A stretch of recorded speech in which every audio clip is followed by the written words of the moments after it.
To A skylark, സ്കൈലാർക്കിന് വേണ്ടി. ഈ കവിത എഴുതിയത് ബ്രിട്ടീഷ് കവിയായ PB ഷെല്ലിയാണ്. ഒരുപക്ഷെ ഈ കവിത നിങ്ങളുടെ സിലബസിൽ നിങ്ങൾക്ക് പഠിക്കാനുണ്ടായിരിക്കും. അങ്ങനെയാണെങ്കിൽ തീർച്ചയായിട്ടും ഈ വീഡിയോ കാണുക. ഇനി അങ്ങനെ നിങ്ങൾക്ക് പഠിക്കാനില്ലെങ്കിൽ പോലും വളരെ മനോഹരമായൊരു പോമാണ് ടു എ സ്കൈലാർ. കേട്ടിരിക്കുന്നത് തീർച്ചയായിട്ടും നല്ലതായിരിക്കും എന്ന് പറഞ്ഞുകൊണ്ട് നമുക്ക് ഈ വീഡിയോയിലേക്ക് കടക്കാം. അപ്പോൾ ഈ വീഡിയോയ്ക്കകത്ത് ഞാൻ ഈ കവിത വായിച്ചപ്പോൾ എനിക്കെന്ത് മനസ്സിലായി എന്ന് ഞാൻ നിങ്ങളോട് പറയും. അതിനു പുറമെ ഈ കവിത നിങ്ങൾ ബാക്കി മനസ്സിലാക്കിയിരിക്കേണ്ട കാര്യങ്ങൾ അതിനെപ്പറ്റി പറയും. പിന്നെ ഇതെഴുതിയ PB ഷെല്ലിയെപ്പറ്റി 2 വാക്ക് പറയും. അതിനുമപ്പുറം PB ഷെല്ലി ഇതെഴുതിയ കാലഘട്ടത്തിനെപ്പറ്റിയും ആ കാലഘട്ടം എങ്ങനെയാണ് ഈ കവിതയെ സ്വാധീനിച്ചതെന്നും ഞാൻ പറയും. അപ്പോൾ ഇതൊക്കെ അറിയാൻ വേണ്ടി തീർച്ചയായിട്ടും ഈ വീഡിയോ കാണുക.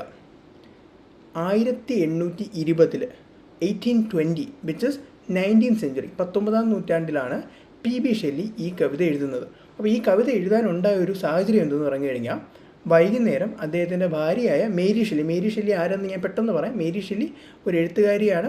വളരെ ഇമ്പോർട്ടൻ്റ് ആയ ഫ്രാങ്കൻസ്റ്റൈൻ പോലുള്ള പുസ്തകങ്ങൾ എഴുതിയ ആളാണ് മേരി ഷെല്ലി. അപ്പോൾ മേരി ഷെല്ലിയുടെ ഹസ്ബൻഡ് ആയിരുന്നു PB ഷെല്ലി. PB ഷെല്ലിയും മേരി ഷെല്ലിയും കൂടെ ഒരു കൺട്രി സൈഡിലൂടെ, ഇറ്റലിയിലുള്ളൊരു കൺട്രി സൈഡിലുള്ള നടക്കാനിറങ്ങി. ലിവർണോ എന്നാണ് സ്ഥലത്തിൻ്റെ പേര്. അപ്പോൾ അങ്ങനെ നടക്കാനിറങ്ങിയപ്പോൾ അവരൊരു സ്കൈലാർക്ക് എന്ന് പറഞ്ഞത് ആ വലതുവശത്ത് മേലെ കാണുന്ന ആ പക്ഷിയുടെ പേരാണ് സ്കൈലാർക്ക്. ഒരു സ്കൈലാർക്കിനെ കാണുകയും ആ സ്കൈലാർക്കിനെ കണ്ടതിൻ്റെ ഒരു പച്ചയിൽ, അതിൻ്റെ ഒരു ഇൻസ്പിറേഷനിൽ എഴുതിയതുമാണ് ടു എ സ്കൈലാർക്ക് എന്ന ഈ പോം. ഇനി PB ഷെല്ലി ആരാണ്? 1792 ജനിക്കുകയും 1822 മരിക്കുകയും ചെയ്ത ബ്രിട്ടീഷ് റൊമാൻറ്റിക് കവിയാണ് PB ഷെല്ലി. റൊമാൻറ്റിക് കവി എന്താണെന്ന് ഞാൻ പറയാം. അപ്പോൾ നിങ്ങൾ ഇത് വന്ന് നോക്കുമ്പോൾ ഇദ്ദേഹം ഒരു 10-30 വർഷം ജീവിച്ചിരുന്നിട്ടുള്ളൂ. ആ ചുരുങ്ങിയ കാലയളവിലാണ് ഇദ്ദേഹം വളരെ ഐതിഹാസികം എന്ന് പറയാൻ പറ്റുമെന്ന് എനിക്കറിയാം, പക്ഷേ വളരെ പ്രധാനപ്പെട്ട ബ്രിട്ടീഷ് ലിറ്ററേച്ചറിൻ്റെ നെടുന്തൂണുകളായ കുറച്ച് കവിതകൾ എഴുതി വെച്ചത് ഈ 30 വർഷ കാലയളവിലാണ്, ജീവിച്ചിരുന്ന ആ ഒരു സമയത്താണ്. റൊമാൻറ്റിക് കവിയാണ്. അപ്പോൾ റൊമാൻറ്റിക് കവി എന്ന് നമ്മൾ ഉദ്ദേശിക്കുമ്പോൾ ഒരു പക്ഷേ നിങ്ങൾക്കൊരു ധാരണ ഉണ്ടായിരിക്കാം, അങ്ങനെയും ആയിരിക്കാം, ധാരണ ഉണ്ടായിരിക്കാം റൊമാൻറ്റിക് നമ്മുടെ ദൈനംദിന ജീവിതത്തിൽ പ്രണയ കവിത എന്ന് പറയുന്നൊരു മീനിങ്ങിലാണെന്ന് നിങ്ങൾക്ക് ഒരു ധാരണ ഉണ്ടായിരിക്കും. അങ്ങനെയുമാണ്, അങ്ങനെ തന്നെ ആകണമെന്നുമില്ല. ഈ റൊമാൻറ്റിസിസം എന്താണെന്ന് ഞാൻ അടുത്ത സ്ലൈഡിൽ പറയുന്നതായിരിക്കും. അപ്പം നിങ്ങൾക്ക് മനസ്സിലാവും എന്താണ് ഈ റൊമാൻറ്റിക് പോയിട്രി എന്ന്. ഇനി ഇദ്ദേഹത്തിൻ്റെ കുറച്ച് ഇമ്പോർട്ടൻറ്റ് പോംസ് ഏതൊക്കെയെന്ന് ചോദിച്ചു കഴിഞ്ഞാൽ, ഒന്ന് ഞാൻ പറയും ഒസിമണ്ടിയസ്. അതൊരു പക്ഷേ നിങ്ങൾ സ്കൂളിൽ പഠിച്ചിട്ടുള്ള ഒരു പോമായിരിക്കും. എല്ലാ സ്കൂൾ സിലബസുകളിലും ഇതിനകത്തുണ്ടത്. Ozymandias, ode to the west wind, mutability, Adonais, ഇതൊക്കെയാണ് PB ഷെല്ലിയുടെ പ്രധാനപ്പെട്ട കവിതകൾ. ഇനി റൊമാൻറ്റിക് ഇറ എന്താണെന്ന് ഞാൻ പറയാം. ഓക്കെ, ഇത് ഇമ്പോർട്ടൻ്റ് ആണ്. ഇത് ഞാൻ എടുത്ത് ഊന്നി പറയാൻ കാരണം ഈ കവിതയിൽ ഈ റൊമാൻറ്റിക് ഇറയുടെ ഒരു ക്വാളിറ്റി വളരെ പ്രകടമായിട്ട് കാണാൻ പറ്റും. അതുകൊണ്ടാണ് ഈ റൊമാൻറ്റിക് ഇറയ്ക്ക് ഞാൻ ഇത്തിരി സ്ട്രെസ് കൊടുക്കുന്നത്. 18ാം നൂറ്റാണ്ടിൻ്റെ അവസാനവും 19ാം നൂറ്റാണ്ടിൻ്റെ തുടക്കത്തിൽ, 18th century എൻഡിലും 19th century ബിഗിനിങ്ങിലും ബ്രിട്ടനിലുണ്ടായിരുന്ന ഒരു ലിറ്റററി ട്രെൻഡിനെയാണ് നമ്മൾ റൊമാൻറ്റിസിസം എന്ന് വിളിക്കുന്നത്. ഈ റൊമാൻറ്റിസിസത്തിൻ്റെ കറക്റ്റ് മലയാളം തർജ്ജമ എന്ന് ചോദിച്ചാൽ ഞാൻ പറയും കാൽപ്പനികത എന്നാണ്. കാൽപ്പനികത ഇൻ ദ സെൻസ് ഇമാജിനേഷനും അല്ലെങ്കിൽ നമ്മുടെ സർഗാത്മകതയ്ക്കും അല്ലെങ്കിൽ വളരെ ചെറിയൊരു കാര്യം തന്നെ നമ്മളെ സാഹിത്യത്തിലേക്ക് ഇൻസ്പയർ ചെയ്യുകയൊക്കെ ചെയ്തൊരു ഇറയാണ് റൊമാൻറ്റിക് ഇറ എന്ന് പറഞ്ഞാൽ. Tell you why. അതിനു മുമ്പേ ആരൊക്കെയാണ് റൊമാൻറ്റിക് ഇറയിലെ പ്രധാനപ്പെട്ട കവികൾ? ഒരു കാര്യം, നിങ്ങൾക്ക് ഡയറക്റ്റ്ലി പോത്തിലേക്ക് പോകണമെങ്കിൽ ഒരു 5-6 സ്കിപ്പ് അടിച്ച് കഴിഞ്ഞാൽ ഒരു 2-3 മിനിറ്റ് സ്കിപ്പ് അടിച്ച് കഴിഞ്ഞാൽ മേ ബി നിങ്ങൾ ഡയറക്റ്റ് പോത്തിലോട്ട് പോകും. പക്ഷേ ഇത് വളരെ ഇമ്പോർട്ടൻ്റ് ആയതുകൊണ്ടാണ് ഞാൻ ഇതിന് ഇത്രയും സമയം എടുക്കുന്നത്. ഓക്കെ, ആരൊക്കെയായിരുന്നു പ്രധാനപ്പെട്ട റൊമാൻറ്റിക് കവികൾ? Wordsworth, William Wordsworth, Samuel Coleridge, John Keats, Byron, Lord Byron, PB Shelley. പെട്ടെന്ന് പറയാൻ പറ്റുന്ന റൊമാൻറ്റിക് കവികൾ ഇവരൊക്കെയാണ്. And I am pretty sure that നിങ്ങൾ ഇതിൽ ഓരോ ആൾക്കാരുടെ പേരും കേട്ടിട്ടുണ്ട്.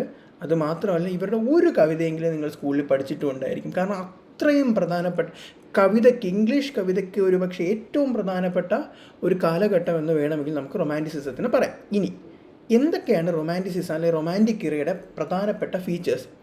ഒന്ന്, ഇമോഷൻസിനും ഇമാജിനേഷനും, അതായത് നമ്മുടെ വികാരങ്ങൾക്കും നമ്മുടെ ഭാവനയ്ക്കും അത്രയധികം ഇമ്പോർട്ടൻസ് ഈ ഒരു കാലഘട്ടത്തിൽ ഉണ്ടായിരുന്നു. ഏറ്റവും ചെറിയ കാര്യങ്ങൾ തന്നെ, വളരെ ചെറിയ കാര്യങ്ങൾ തന്നെ കവിതയിലേക്കും അല്ലെങ്കിൽ മറ്റ് കഥകളിലേക്കും നയിച്ചൊരു കാലമായിരുന്നു. Give you an example. ഇപ്പോൾ വേർഡ്സ്വർത്തിൻ്റെ ഡാഫോഡിൽസ് എന്ന കവിത, ഓഫ് ആൻഡ് നോൺ മേക്ക്, മറ്റേ I won't A lonely S A cloud, ആ ഒരു വരി വരുന്ന കവിതയാണ്. നിങ്ങൾക്ക് അറിയാം ഡാഫോഡിൽസ് എന്താ? ഡാഫോഡിൽസ് ഒരു പൂവിൻ്റെ പേരാണ്.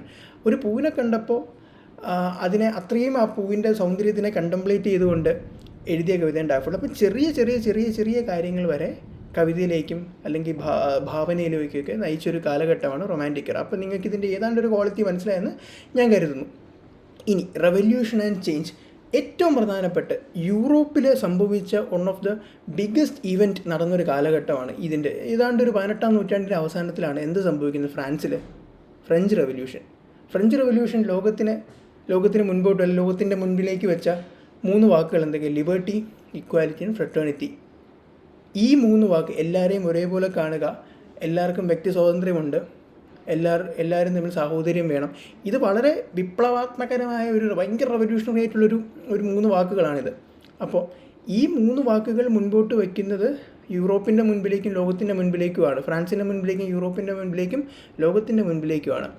അപ്പം ഇതൊരു ഭയങ്കര റെവല്യൂഷണറി സ്പിരിറ്റ്. അപ്പോൾ ഈ സ്പിരിറ്റ് ഉൾക്കൊണ്ട് നിൽക്കുന്ന ആൾക്കാരാണ് ഈ റൊമാൻറ്റിക് കവികളെന്ന് പറയുന്നത്. ഫ്രാൻസിൽ മാത്രമല്ല, ബ്രിട്ടനിലും അല്ലെങ്കിൽ യൂറോപ്പ് മൊത്തവും ഒരുപക്ഷെ ലോകം മൊത്തമൊക്കെ ഈ 3 വാക്കുകളാൽ ഇൻസ്പയർ ആയി നിന്നൊരു സമയമാണ്. അപ്പോൾ അത് തീർച്ചയായിട്ടും അവരുടെ റൈറ്റിങ്ങിലും ലിറ്ററേച്ചറിലും റിഫ്ലക്റ്റ് ചെയ്ത് കാണും. No doubt about that. ഇനി rejection of industrialisation.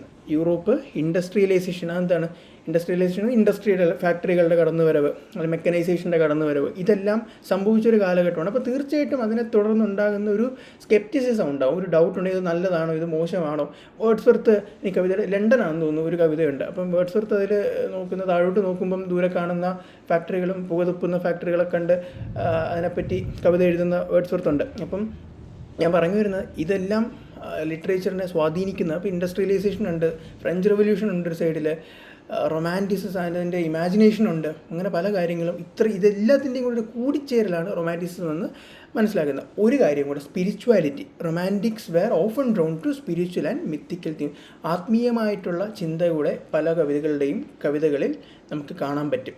The explored supernaturalism. Supernatural നമ്മുടെ അതീന്ദ്രിയമായിട്ടുള്ള അല്ലെങ്കിൽ നമുക്ക് ഡിഫൈൻ ചെയ്യാൻ പറ്റുന്നതിനപ്പുറമുള്ള കാര്യങ്ങൾ, സ്വപ്നങ്ങൾ, ഡ്രീംസ്, പിന്നെ അറിയാൻ പാടില്ലാത്ത കാര്യങ്ങൾ, അതായത് നമ്മുടെ ഒരു ഫിസിക്കൽ വേൾഡിനപ്പുറം നിൽക്കുന്ന കാര്യങ്ങൾ, ഇതിനെപ്പറ്റിയെല്ലാം കോണ്ടംപ്ലേറ്റ് ചെയ്ത ഒരുപാട് കവികളും ഒക്കെ ഉണ്ടായിരുന്നൊരു സമയമാണ് റൊമാൻറ്റിക്. അപ്പോൾ ഈ ആകെ മൊത്തം ഇത് കിട്ടിയെന്ന് ഞാൻ കരുതുന്നു. ഒരു കാര്യം കൂടെ, പ്രകൃതി, നേച്ചറിന് അത്രത്തോളം ഇമ്പോർട്ടൻസ് കൊടുത്തൊരു കാലഘട്ടമാണ് റൊമാൻറ്റിക് ഇറ എന്ന് പറയുന്നത്. ഞാൻ ആ ഡാഫോഡിൽസിൻ്റെ കാര്യം പറഞ്ഞപ്പോൾ നിങ്ങൾ ശ്രദ്ധിച്ചിട്ടുണ്ടായിരിക്കും ഞാൻ കരുതുന്നു. പ്രകൃതിക്കും നേച്ചറിന് അത്രയും ഇമ്പോർട്ടൻസ് കൊടുത്തൊരു കാലഘട്ടമാണ്. എൻ്റെ തലയുടെ മുകളിൽ കാണുന്ന പടം കണ്ടോ, അത് ഏതെന്ന് നിങ്ങൾക്ക് ഗസ് ചെയ്യാൻ പറ്റുമോ? വേർഡ്സ്വർത്ത് എഴുതിയ സോളിറ്ററി റീപ്പർ എന്ന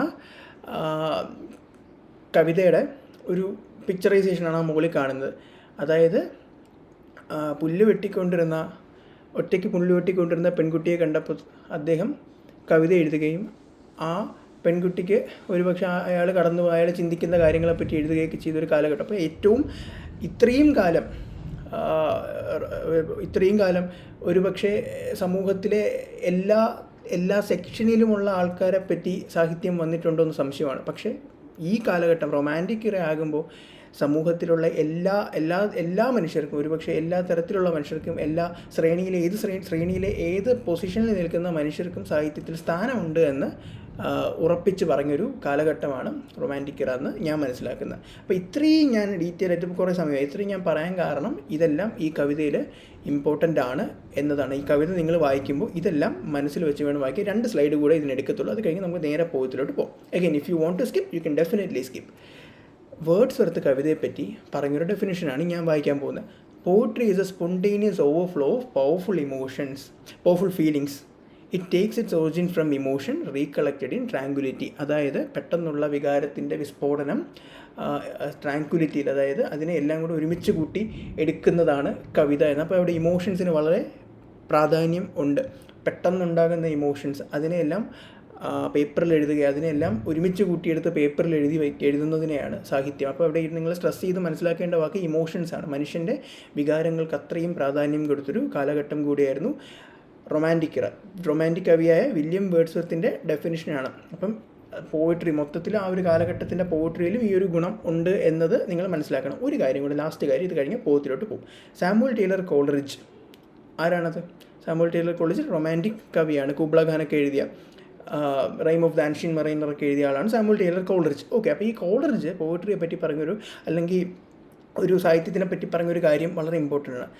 the willing suspension of disbelief for the moment which constitutes poetic faith. ആ വില്ലിങ് സസ്പെൻഷൻ ഓഫ് ഡിസ്ബിലീഫ് എന്താണെന്നത് നിങ്ങൾ മനസ്സിലാക്കും. താൽക്കാലികമായി, വളരെ താൽക്കാലികമായി നിങ്ങളുടെ അവിശ്വസനീയതയെ മാറ്റിവെക്കുന്നത് വളരെ ഇമ്പോർട്ടൻ്റ് ആണ്. അതായത് ഇപ്പോൾ ഫോർ എക്സാമ്പിൾ ഞാൻ ഒരു തമിഴ് സിനിമയുടെ ഈ ഒരു ഇന്ത്യൻ സിനിമയുടെ ഒരു എക്സാമ്പിൾ, ലോക സിനിമയുടെ എക്സാമ്പിൾ വെച്ച് ഞാൻ പറഞ്ഞുതരാം. അപ്പം നമ്മുടെ ലെറ്റ്സ് ഒരു തമിഴ്, ഞാൻ എന്തിനാണ് തമിഴ് പറയുന്നതെന്ന് അറിയാം. എനിക്ക് തമിഴ് സിനിമകൾ ആലോചിക്കുമ്പം 50 വില്ലന്മാരെ ഒരുമിച്ചിരിക്കുന്ന നായകനെ ഓർമ്മ വരുന്നത്. അതിപ്പോൾ ഏത് ഇൻഡസ്ട്രി ആയിരുന്നാലും നമ്മളങ്ങനെ ഒരു ഇൻഡസ്ട്രി മാത്രം പറയുന്നുണ്ടല്ലോ. അപ്പം ഏതൊരു ഒരു സൂപ്പർ ഹീറോ ക്യാരക്ടർ വന്ന് 50 പേരെ ഇടിച്ച് തള്ളുന്നത് ഒരിക്കലും നടക്കാൻ പോകാത്ത കാര്യം. പക്ഷേ സിനിമയുടെ ഒരു താൽക്കാലികമായിട്ട് 2-3 മണിക്കൂർ നമ്മളത് വിശ്വസിക്കും. നമുക്ക് ഈ നായികയ്ക്ക് ഇത് പൊട്ടൻഷ്യൽ ഉണ്ട്, ഇതിന് 50 പേര് 100 പേര് ഇനി 10,000 പേര് വന്നാലും മഗധീരയ്ക്കകത്ത് അയാളുടെ പേരെന്തായിരുന്നു, രാം ചരണിൻ്റെ ക്യാരക്ടർ 100 പേരെ കൊല്ലുന്ന സീന് പോസിബിൾ ആണ് എന്ന് താൽക്കാലികമായി നമ്മളത് വിശ്വസിക്കും. അതേ ടെക്നിക്കാണ് ഇവിടെയും വരുന്നത്. പോയിട്രിയിൽ ഇപ്പോൾ പറയുകയാണ്, ഞാൻ കണ്ണടച്ച് തുറന്നപ്പോൾ ഞാൻ മറ്റൊരു നഗരത്തിലായി എന്ന് പറഞ്ഞു കഴിഞ്ഞാൽ താൽക്കാലികമായി നമ്മളത് വിശ്വസിച്ചേ പറ്റുള്ളൂ. കാരണം അങ്ങനെയാണെങ്കിൽ ആ സാഹിത്യം അവിടെ വർക്ക് ആവത്തുള്ളൂ. ഇതാണ് ഞാൻ മനസ്സിലാക്കുന്നത്. അപ്പോൾ ഇതൊക്കെയാണ് റൊമാൻറ്റിക് ഇറയുടെ ഒരു മൊത്തം ആകത്തുകയായിട്ടുള്ളൊരു ഫീച്ചേഴ്സ് എന്ന് എനിക്ക് മനസ്സിലാവും. ഇത് നിങ്ങൾ തീർച്ചയായിട്ടും ഇനി ഞാൻ അങ്ങോട്ട് പറയുമ്പോൾ ഞാൻ എന്ത് പറഞ്ഞാലും നിങ്ങളിത് മനസ്സിൽ വെച്ചിരിക്കണം. ഇത് മനസ്സിൽ വെച്ചാൽ ഇപ്പോൾ നിങ്ങൾക്ക് വളരെ കുറച്ചുകൂടി യു ക്യാൻ എൻജോയ് ദിസ് പോം മച്ച് ബെറ്റർ എന്നാണ് എനിക്ക് തോന്നുന്നത്. അപ്പോൾ അങ്ങനെ പറഞ്ഞുകൊണ്ട് ഞാൻ ടുവേഴ്സ് സ്കൈലാർക്ക് എന്ന PB ഷെല്ലി എഴുതിയ കവിതയുടെ 1ാമത്തെ സ്റ്റാൻസിയിലേക്ക് കടക്കുകയാണ്. Hail thee blithe spirit, bird though never word, that from heaven or near it pourest thy full heart in profuse strains of unpremeditated art. ഈ ബ്ലൈത്ത് എന്ന് പറയുന്ന വാക്കിൻ്റെ അർത്ഥം കെയർ ഫ്രീ അല്ലെങ്കിൽ ഹാപ്പി എന്നാണ്. സ്കൈലാർക്ക് കേവലം ഒരു പക്ഷിയല്ല, അത് ഒരു സ്പിരിച്വൽ ഡയമെൻഷനുള്ള ആത്മീയമായിട്ടൊരു തലമുള്ളൊരു ജന്തുവാണ്, ഒരു പക്ഷിയാണ് എന്നതാണ് കവി ഇവിടെ പറയുന്നത്. അപ്പം അതൊരു സാധാരണപ്പെട്ട ഒരു പക്ഷി അല്ല എന്ന ആർഗ്യുമെൻറ്റ് കവി അവിടെ സ്ഥാപിച്ചു വയ്ക്കുകയാണ്. ഇനി that from heaven or near it, എവിടെ നിന്നാണ് ഈ സ്കൈലാർക്ക് വരുന്നത്? സ്വർഗത്തിൽ നിന്നാണോ? മറ്റേ സ്വർഗം താണിറങ്ങി വന്നതോ ആ ഇതുണ്ടല്ലോ, അതേപോലെ സ്വർഗത്തിൽ നിന്നാണോ അതോ സ്വർഗത്തിനടുത്തുള്ള മറ്റേതെങ്കിലും സ്ഥലത്തു നിന്നാണോ? ഈ കവിതയുടെ അൺപ്രീമെഡിറ്റേറ്റഡ് ആർട്ട്, മുൻപേ കൂട്ടി നിശ്ചയിക്കാതെ അത്രയും സ്പോണ്ടേനിയസ് ആയിട്ട് ഒഴുകി വരുന്ന ഈ കവിതയുടെ ഉറവിടം ഇതാണോ എന്നാണ് ആദ്യമേ കവി PB ഷെല്ലി ചോദിച്ചു വയ്ക്കുന്നത്. പ്രൊഫ്യൂസ് എന്ന് പറഞ്ഞാൽ അബണ്ടൻസ് എന്നാണ്. ചങ്ക് തുറന്ന് പാടുന്നു സ്കൈലാർക്ക് 1ാമത്തെ സ്റ്റാൻസയിൽ. 2ാമത്തെ സ്റ്റാൻസയിലേക്ക് പോകുമ്പോൾ higher still and higher from the earth thou springs like a cloud of fire, the blue deep thou wings and singing still does soar and soaring ever singest. ഇവിടെ the bird springs from the earth higher and higher like a cloud of fire, ഒരു തീ പിടിച്ച ഒരു മേഘക്കഷ്ണം പോലെ ഉയരങ്ങളിലേക്ക് ഇങ്ങനെ പൊങ്ങി പറക്കുകയാണ് നമ്മുടെ സ്കൈലാർക്ക്. ഇനി the bird is flying through the deep blue sky singing and soaring. ഇവിടെ സോറിങ് അല്ലെങ്കിൽ സിംഗിങ് ആൻഡ് സോറിങ് എന്ന വാക്ക് കേൾക്കുമ്പോൾ തന്നെ നിങ്ങൾ മറ്റേ ശരവേഗത്തിൽ അസ്ത്രം പോകുന്ന പോലെ ഈ ഒരു ഇതുണ്ടല്ലോ, അതേപോലെ പറക്കുന്ന സ്കൈലാർക്കിന് വേണം നിങ്ങൾ ഓർക്കാൻ. അപ്പോൾ ഈ നീലാകാശത്തിലൂടെ പാടി വിളിച്ചുകൊണ്ട് ഉയരങ്ങളിലേക്ക് പറന്നു പോകുന്ന സ്കൈലാർക്കിനെയാണ് നമ്മൾ 2ാമത്തെ സ്റ്റാൻസയിൽ കാണുന്നത്. അടുത്ത 3ാമത്തെ സ്റ്റാൻസയിൽ പോകുമ്പോൾ in the golden lightning of the sunken sun over which clouds are brightening, thou dost float and run like an unbodied joy whose rise is just begin. അതായത് golden lightning of the sunken sun എന്ന് പറഞ്ഞാൽ എന്താ? വൈകുന്നേരത്തെ അസ്തമയ സൂര്യൻ്റെ, സങ്കടം നമ്മുടെ ഉദ്ദേശിക്കുന്ന അസ്തമിക്കുന്ന സൂര്യനെയാണ്. അപ്പം അസ്തമയ സൂര്യൻ്റെ വെളിച്ചമടിച്ച് ഗോൾഡൻ കളറിൽ കിടക്കുന്ന ആകാശത്തിലൂടെ ആ ആകാശത്തിൽ നിറഞ്ഞ് കത്തിജ്വലിച്ച് നിൽക്കുന്ന മേഘകഷ്ണങ്ങൾക്കിടയിലൂടെ പറന്നു പോകുന്ന സ്കൈലാർക്കിനെയാണ് നമുക്കിവിടെ കാണാൻ പറ്റുന്നത്. So float and run like ഇത് ഭയങ്കര ഇമ്പോർട്ടൻ്റ് ആണ്, കേട്ടോ, ഭയങ്കര ഇൻട്രസ്റ്റിംഗ് ആണ്. Like an unbodied joy whose rise just begun. ഇപ്പോൾ ഇതിന് പല അർത്ഥങ്ങളുണ്ടായിരിക്കാം. ഞാൻ മനസ്സിലാക്കുന്നത് ഇപ്പോൾ ജനിച്ച് വീണ കുട്ടിക്ക് എത്രത്തോളം ആരോഗ്യമുണ്ടോ, എത്രത്തോളം എനർജി ഉണ്ടോ, അത്രയും എനർജിയോടെയാണ് സ്കൈലാർക്ക് പാടുന്നതും പറക്കുന്നതും. ഓക്കെ, 4ാമത്തെ സ്റ്റാൻസിലോട്ട് പോകുമ്പോൾ the pale purple even melts around thy flight like a star of heaven in the broad daylight, thou art unseen but yet I hear thy shrill delight. ഇവിടെ ദ സ്റ്റാൻസ് ഈ പറയുന്ന stanza portrays the evening sky soft purple hues blending with skylark's flight likening it to a celestial body. അതായത് ഈ purple ആകാശത്തിലേക്ക് ഇഴുകിച്ചേർന്ന് പറക്കുന്ന സ്കൈലാർക്കിനെ ആകാശത്ത് തന്നെ ഉള്ള ഏതോ ഒരു സെലസ്റ്റിയൽ ബോഡിയായിട്ടാണ് ഉപമിക്കുന്നത്. നക്ഷത്രം പോലെ അല്ലെങ്കിൽ ഒരു വെട്ടിച്ചൊലിക്കുന്ന ഒരു പ്ലാനറ്റിനെ പോലെ അല്ലെങ്കിൽ ഒരു വാൽനക്ഷത്രത്തിനെ പോലെയൊക്കെ ഒരു സെലസ്റ്റിയൽ ബോഡിയെ പോലെ ഈ പറഞ്ഞ പർപ്പിൾ നിറമുള്ള ആകാശത്തിൽ സ്കൈലാർക്ക് ഇഴുകിച്ചേർന്ന് പറക്കുകയാണ്. Though unseen it still remains audible. ഇവിടെ കാണാൻ പറ്റില്ല, അത്രയും വേഗത്തിൽ പറക്കുന്നു, അത്രയും എഫേർട്ട്ലെസ് ആയിട്ട് സീംലെസ് ആയിട്ട് ബ്ലെൻഡ് ചെയ്ത് അതിൽ ഇഴുകിച്ചേർന്ന ആകാശത്തിലൂടെ പറക്കുന്ന ഈ സ്കൈലാർക്കിനെ നമുക്ക് കാണാൻ പറ്റില്ല. അവിടെയാണോ ഇവിടെ നമുക്കൊരു പിടിയില്ല. പക്ഷേ അതിൻ്റെ ഷ്രിൽ ഡിലൈറ്റ്, അതിൻ്റെ ശബ്ദം നമുക്ക് കേൾക്കാൻ പറ്റും. ഷ്രിൽ എന്ന് പറഞ്ഞ വാക്ക് ഭയങ്കര രസമുള്ളൊരു വാക്കാണ്. കാരണം ഷ്രിൽ സൗണ്ട് മനസ്സിലാലോചിച്ചാൽ ആ ഷ്രിൽ സൗണ്ട് കേൾക്കുന്നത്, അതായത് ഞാൻ നേരത്തെ പറഞ്ഞത് ഈ ഒരു സൗണ്ട്. അപ്പം അത് ഭയങ്കര സ്കൈലാർക്കിന് അത് ഞാൻ നേരത്തെ പറഞ്ഞ ഈ റൊമാൻറ്റിക് ഏരിയയിൽ നേച്ചറിൻ്റെ പ്രാധാന്യത്തിനെ പറ്റി ഞാൻ പറഞ്ഞില്ലേ, സോൾട്ടറി റീപ്പറിൻ്റെ കാര്യം. സോൾട്ടറി റീപ്പർ ആരാ എഴുതിയ? വേർഡ്സ്വർത്ത് എഴുതിയ സോൾട്ടറി റീപ്പറിൻ്റെ കാര്യമായിരുന്നു. അദ്ദേഹം തന്നെ എഴുതിയ ഡാഫോഡിൽസിൻ്റെ ചെറിയ ചെറിയ കാര്യങ്ങൾക്ക് പോലും അത്രയും ഊന്നൽ കൊടുക്കുന്ന ഒരു കാലഘട്ടമായിരുന്നു. അപ്പം ഈ പറഞ്ഞ സ്കൈലാർക്കിൻ്റെ ശബ്ദവും അതിൻ്റെ ഒരു താളമെല്ലാം അത്രയും ഒബ്സർവേഷനിലൂടെ ആ നേച്ചറിനെ അത്രയും ഒബ്സർവ് ചെയ്തുകൊണ്ടാണ് പി ഷെല്ലി ഈ കവിത എഴുതിയതെന്ന് ഞാൻ അസ്യൂം ചെയ്യുന്നു. 5ാമത്തെ സ്റ്റാൻസിലോട്ട് വരുമ്പോൾ, keen as are the arrows of that silver spear, whose intense lamp narrows in the white dawn clear, until we hardly see, we feel that it is there. ഇതിനകത്ത് ഈ silver sphere എന്ന് ഉദ്ദേശിക്കുന്നത്, ആദ്യം അത് പറഞ്ഞിട്ട് ഞാൻ ഇതിൻ്റെ അർത്ഥത്തിലോട്ട് പോകും. സിൽവർ സ്പിയർ എന്ന് ഉദ്ദേശിക്കുന്നത് വീനസിനെ ആയിരിക്കാം. വീനസ് എന്ന് പറഞ്ഞാൽ മോർണിംഗ് സ്റ്റാർ. നമ്മൾ രാവിലെ ഒരു 4-5 മണിയാകുമ്പോൾ പുറത്തിറങ്ങിയ ആകാശത്തിലോട്ട് നോക്കിക്കഴിഞ്ഞാൽ കാണാൻ പറ്റുന്നതാണ് വീനസ്. വീനസ് ഗ്രഹമാണ്, ഇറ്റ്സ് എ പ്ലാനറ്റ്. അപ്പം വീനസ് ഗ്രഹം മോർണിംഗ് സ്റ്റാർ എന്നും വിളിക്കും രാവിലെ വരുന്നതുകൊണ്ട്. അപ്പം അതാണ് ഇവിടെ ഈ പറയുന്ന സിൽവർ സ്പിയർ എന്ന് പറയുന്നത്. അപ്പം ഈ സ്റ്റാൻസ് ഒരു സെലസ്റ്റിയൽ ഇമേജറിയാണ്. നേരത്തെ നമ്മൾ സെലസ്റ്റിയൽ ഇമേജറി കണ്ടു, അതാണ് ഉപയോഗിക്കുന്നത്. ഇവിടെ അതാണ് ഉപയോഗിക്കുന്നത്. എന്തിനാണ്? സ്കൈലാർക്കിൻ്റെ ഈ നിങ്ങൾക്ക് ആ പടത്തിൽ കാണാൻ പറ്റുന്നുണ്ട്, ഒരു വീനസിൻ്റെ ആ ഒരു കത്തി നിൽക്കുന്നതിൽ ഇങ്ങനെ 4 ആരോസ് വരുന്നത്. അപ്പം അത്രയും ഷ്രില്ലായ അത്രയും ഷാർപ്പായ ആരോ പോലെ സ്കൈലാർക്കിൻ്റെ പാട്ട് നമ്മുടെ കേൾക്കുന്ന ആളുടെ മനസ്സിലും കാതിലും തുളച്ചു കയറുന്നു എന്നാണ് കവി ഉദ്ദേശിച്ചതെന്ന് ഞാൻ മനസ്സിലാക്കുന്നത്. Keen as are the arrows of that silver sphere whose intense lamp narrows in the white dawn clear until we hardly see we feel that it is there.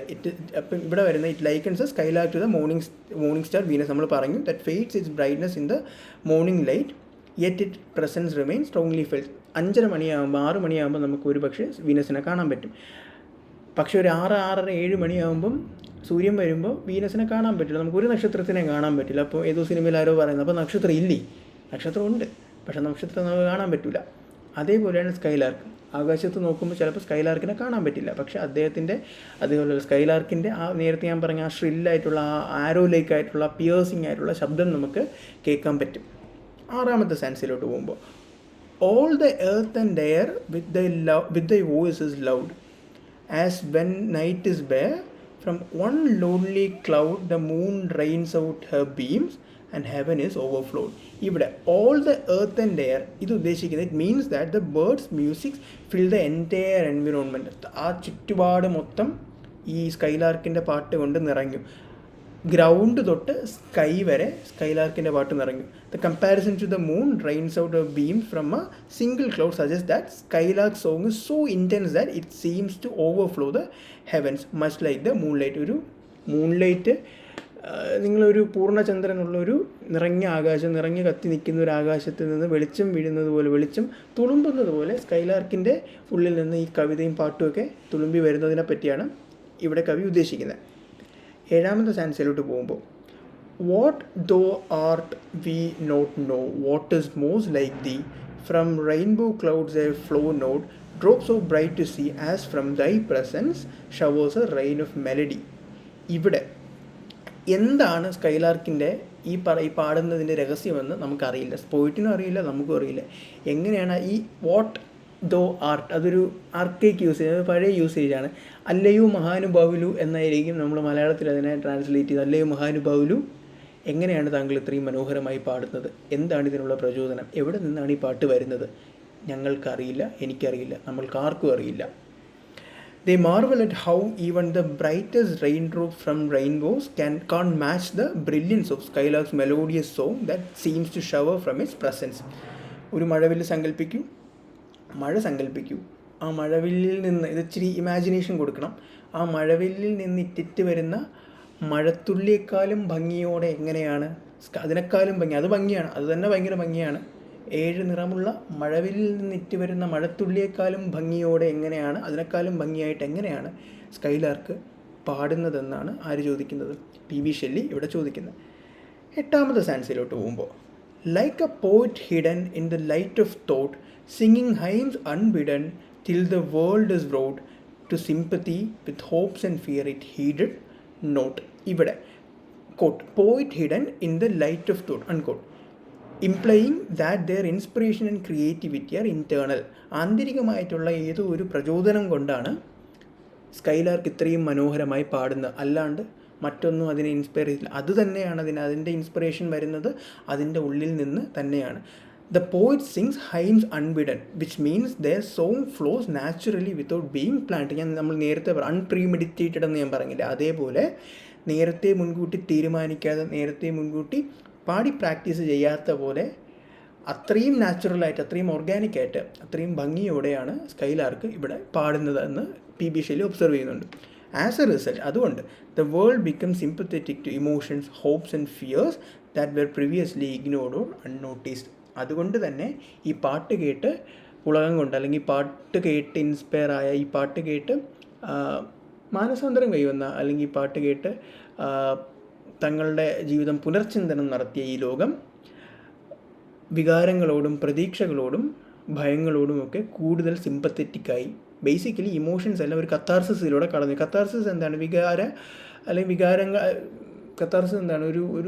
ഒരാളുടെ സ്വഭാവം മാറി മറിയുന്നത്. ഈ ഗ്രീക്ക് ഡ്രാമയുടെയൊക്കെ അവസാനം നമ്മൾ പറയുന്ന പോലെ ഒരു അത്തരത്തിലുള്ള ഒരു കത്താർസിസ്, അത്തരത്തിലുള്ള ഒരു പ്യൂരിഫിക്കേഷൻ മനുഷ്യർക്ക് സ്കൈലാർക്കിൻ്റെ പാട്ട് കേട്ട് സംഭവിച്ചു എന്നാണ് നമുക്കിതിനകത്ത് മനസ്സിലാക്കാൻ പറ്റുന്നത്. ഇനി 9ാമത്തെ സ്റ്റാൻസിലേക്ക് വരുമ്പോൾ, like a high born maiden in a palace tower. ഈ ഹൈ ബോൺ മെയ്ഡൻ എന്നത് ആ യൂസേജ്, അല്ലെങ്കിൽ ഏതാണ്ട് ഈ ഒരു യൂസേജ് നമ്മൾ കഴിഞ്ഞ വീഡിയോയിൽ ആനബെല്ലിയെ പറ്റി സംസാരിച്ചപ്പോൾ പറഞ്ഞിരുന്നു. അതായത് ഈ ഹൈ ബോൺ എന്ന് പറയുന്നത് ഏതോ നമ്മൾ മലയാളത്തിൽ പറയുന്ന വലിയ വീട്ടിലെന്നൊക്കെ പറയുന്നത് ഒരു രാജകുമാരി ആയിരിക്കാം ഈ പറയുന്ന കഥാപാത്രം. അപ്പോൾ ഈ ഒരു രാജകുമാരി എവിടെയാണുള്ളത്? അയാളുടെ പാലസ് ടവറിൽ. അപ്പം ഒരു കൊട്ടാരമാണ്, ആ കൊട്ടാരത്തിൻ്റെ ഒരു ടവറിലുള്ളൊരു റൂമിനകത്താണ് ഈ രാജകുമാരിയെ തൽക്കാലം നമുക്ക് അനുമാനിക്കാം. Like a high-born maiden in a palace tower, soothing her love-laden soul in secret tower with music sweet as love which overflows a bower. ഈ ബോവർ എന്ന് ഇവിടെ ഉദ്ദേശിക്കുന്നത് ഒരു റൂം എന്ന സെൻസിൽ എടുത്താൽ മതി. അപ്പം ഇവിടെ രാജകുമാരി അയാളുടെ പ്രൈവറ്റ് മൂവ്മെൻറ്റിൽ അയാളെ സമാധാനിപ്പിക്കാൻ, അയാളെ സന്തോഷിപ്പിക്കാനായി പാട്ട് കേൾക്കുന്നുണ്ട്. ആ പാട്ട്, അയാൾ കേൾക്കുന്ന പാട്ട് അയാളുടെ റൂമിന് പുറത്തേക്ക് കവിഞ്ഞ് ഒഴുകാൻ തുടങ്ങി. The imagery highlights the Skylark's role as a source of solace and beauty. അപ്പോൾ ഈ കവിത പാടുന്നത് ഒരു പക്ഷേ ഇത് ഇച്ചിരി ഒരു നമുക്ക് അത്രയും ക്ലാരിറ്റി ഇല്ലാത്തൊരു സ്റ്റാൻസായിട്ടാണ് എനിക്ക് തോന്നിയത്. അപ്പം ഞാൻ മനസ്സിലാക്കുന്നത് സ്കൈലാർക്കിൻ്റെ പാട്ട് ഇതേപോലെ മനോഹരമാണ്. ഒരു രാജകുമാരി അയാളുടെ സമാധാനത്തിനും സന്തോഷത്തിനും വേണ്ടി കേട്ട പാട്ട്, ആ പാട്ട് അയാളുടെ റൂമിൽ നിന്ന് കവിഞ്ഞൊഴുകി പുറത്തേക്ക് പോയി. അപ്പോൾ ഒരുപക്ഷെ ബാക്കി ആൾക്കാരെല്ലാം കേട്ടിട്ടുണ്ടായിരിക്കാം, അവർക്ക് ഈ സന്തോഷവും സമാധാനവും ഒരുപക്ഷെ കിട്ടിയിട്ടുണ്ടായിരിക്കാം. ഇങ്ങനെയൊക്കെ നമുക്ക് ഇമാജിൻ ചെയ്തെടുക്കാം. അപ്പം ഇത്തരത്തിലുള്ളൊരു പാട്ടാണ് സ്കൈലാർക്കിൻ്റെ പാട്ട് എന്നാണ് ആര് പറയുന്നത്? PB ഷെല്ലി പറയുന്നത്. ഇനി 10ാമത്തെ സ്റ്റാൻസിലോട്ട് പോകുമ്പോൾ, like a glow worm golden in a dwell of dew, scattering unbeholden in its aerial hue among the flowers and grasses which screen it from the view. ഇവിടെ സ്കൈലാർക്ക് ഇസ് ലൈക്കൻ ടു, അല്ലെങ്കിൽ skylark is compared to a golden glow worm. ഒരു വേമാണ്, പക്ഷേ അത് ഈ നമ്മൾ കുമ്പളങ്ങി നൈസിനകത്ത് കവറടിച്ച് കിടക്കുന്നതെന്ന് പറയുമല്ലോ, bioluminescence. ഇപ്പം ഇവിടെ കേരളത്തിൽ ഇഷ്ടം പോലെ ബീച്ചുകളിൽ ഇത് വരുന്നുണ്ട്. മറ്റേ ഇത് തിരയടിക്കുമ്പോൾ തിളങ്ങുന്ന ഒരു കൈൻഡ് ഓഫ് മൈക്രോബുള്ള, നമുക്ക് ഭയങ്കര കാണാൻ നല്ല ഭംഗിയാണ്. Just Google it if you haven't seen it.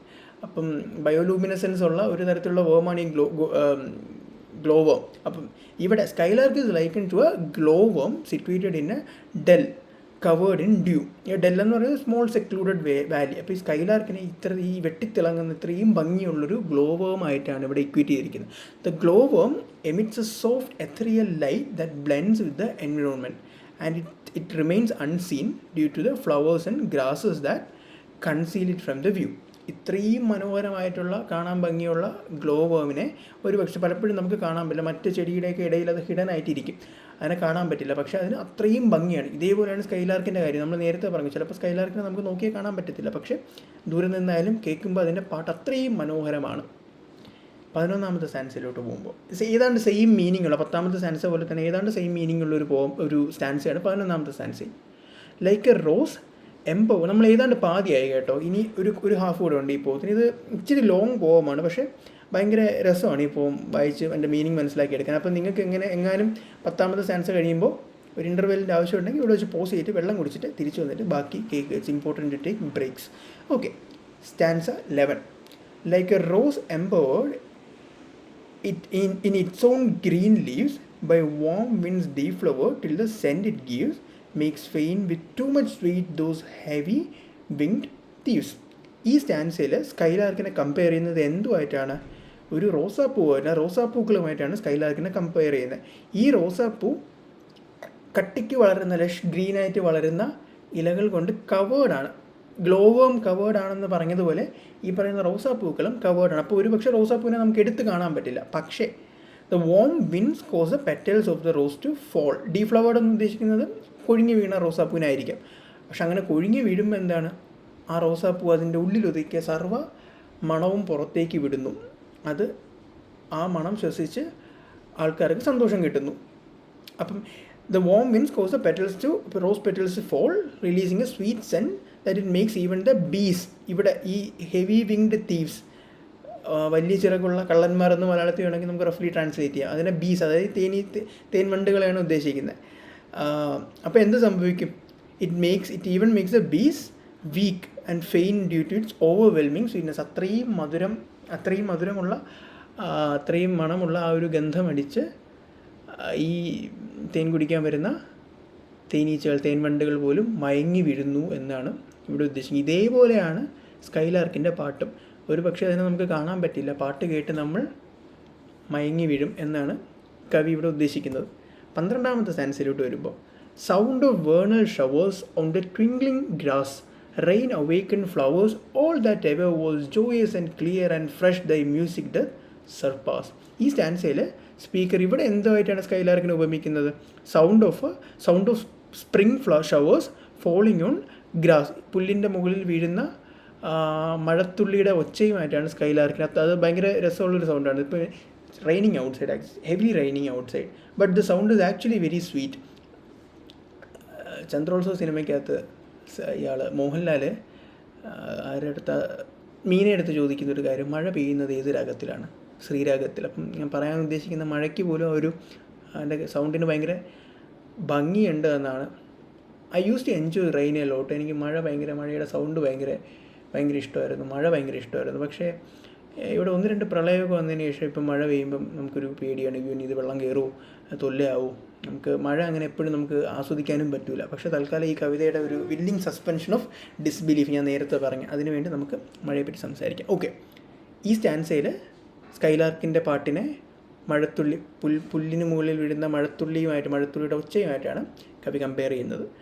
These rain awaken showers bring for joyful clear and fresh growth in form of flowers and plants. മഴ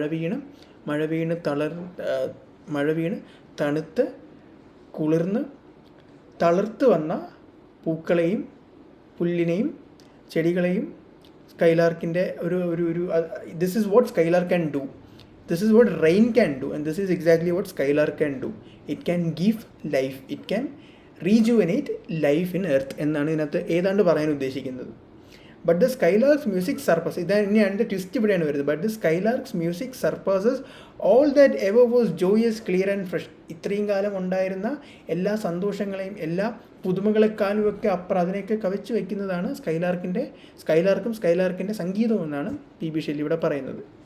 12ാമത്തെ സ്റ്റാൻസിലോട്ട് വരുമ്പോൾ ടീച്ചേഴ്സ് സ്പിരിറ്റ് ഓർ ബേർഡ്, നമുക്കിപ്പോഴും ഉറപ്പല്ല ഇത് പക്ഷിയാണോ അതോ ഇനി മറ്റെന്തെങ്കിലും ആണോ, we don't know. Teachers spirit or bird what sweet thoughts are thine. I have never heard praise of love or wine that panted forth a flood of rapture so divine. ഞങ്ങളെയും കൂടി ഇതൊന്ന് പഠിപ്പിച്ചു തരൂ. എന്താണ് താങ്കളുടെ സ്കൈലാർക്കിൻ്റെ ഇൻസ്പിറേഷൻ?